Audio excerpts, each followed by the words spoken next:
Hi అండి అందరికీ. నేను మీ సరిత బాలరాజు గౌని మాట్లాడుతున్నా. ఇక్కడ వికారాబాద్ కొత్తగడిలో విఠల్ రెడ్డి సార్ అనే రైతుకు మనము అన్ని అగ్రికల్చర్కి సంబంధించిన ఏమేం ప్రోడక్ట్స్ వాడిండు, దేనికి వాడిండు అనేది సార్ మాటలో తెలుసుకుందాం. సార్ మీరు ఏమేం పంటలకు వాడిండు సార్ మన అగ్రికల్చర్ ప్రోడక్ట్స్? నేను ఫస్ట్ వాడింది క్యారెట్ వాడిన.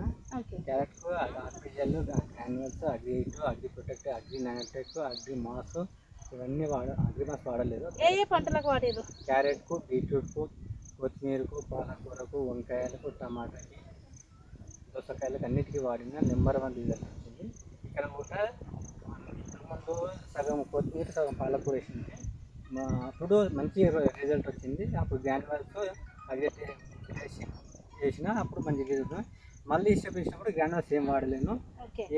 వేసినాక మంచి గ్రోతింగ్ వచ్చింది. గ్రోతింగ్ వచ్చిన కొత్తిమీరకు మంచి గ్రోతింగ్ వచ్చింది. వంకాయది మనకు ఆల్రెడీ వాడలేదు, 2 సార్లు పంట వచ్చింది, అయిపోయింది. 2 సార్లకు వచ్చేసి ప్రజెంట్ కొత్తిమీర ఉంది. కొత్తిమీర చూడండి, ఇంత వర్షానికి ఇంత గ్రీన్గా ఏదైనా ఉన్నా అంటే ఉండదు. చూడండి ఎంత గ్రీన్గా ఉండదు,